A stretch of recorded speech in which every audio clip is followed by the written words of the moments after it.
الحمدللہ وکفا وسلام علی عبادہ الذین اصطفیٰ، اما بعد۔ اللہ کے فضل و احسان سے کراچی اجتماع جاری و ساری ہے۔ بہت سے احباب جاننا چاہتے ہیں اور پوچھتے ہیں کہ دعا کتنے بجے ہوگی؟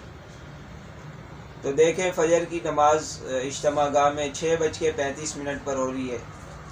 6:45 بجے یا 7 بجے کے قریب جو ہے بیان شروع ہوگا۔ تقریباً 1 گھنٹہ بیان ہوتا ہے 8 بجے۔ 8 بجے بیان ختم ہوگا، اس کے بعد جو ہے آدھا گھنٹہ شاید ناشتے کے لیے دے دیں، 8:30۔ اس کے بعد جو ہدایت شروع ہوگی، تو اندازے کے مطابق دعا جو ہوگی وہ 9 بجے کے بعد ہی ہوگی، یعنی 9:15 9:30 بجے تک دعا ہونے کا امکان ہے۔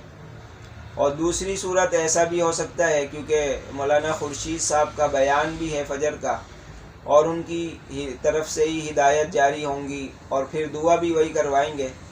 تو ایسا بھی ہو سکتا ہے کہ شاید فجر کے بیان کے فوراً متصل بعد ساتھ میں ہدایت بھی ہو جائے اور ساتھ میں دعا بھی ہو جائے، لیکن ایسا امکان بہت کم ہے۔ اگر ایسا ہوا تو پھر شاید 8:30 بجے تک دعا ہونے کا امکان ہوگا۔ تو فکس تو آپ کو کوئی بھی نہیں بتا سکتا کہ اتنے بجے دعا ہوگی، اس لیے کہ دعا کا وقت مقرر ہی نہیں ہوتا۔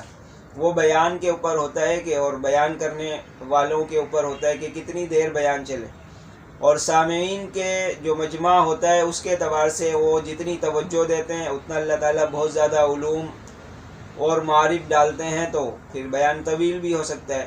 اور اگر مجمع کے اندر اتنی طلب نہیں ہوتی تو بیان کرنے والے سے اتنا طویل بیان نہیں ہو سکتا، لیکن کیونکہ دعا والے دن مجمع بھی بہت زیادہ ہوتا ہے، تو انشاءاللہ امید یہی ہے کہ 9:15 بجے کے بعد انشاءاللہ دعا ہوگی۔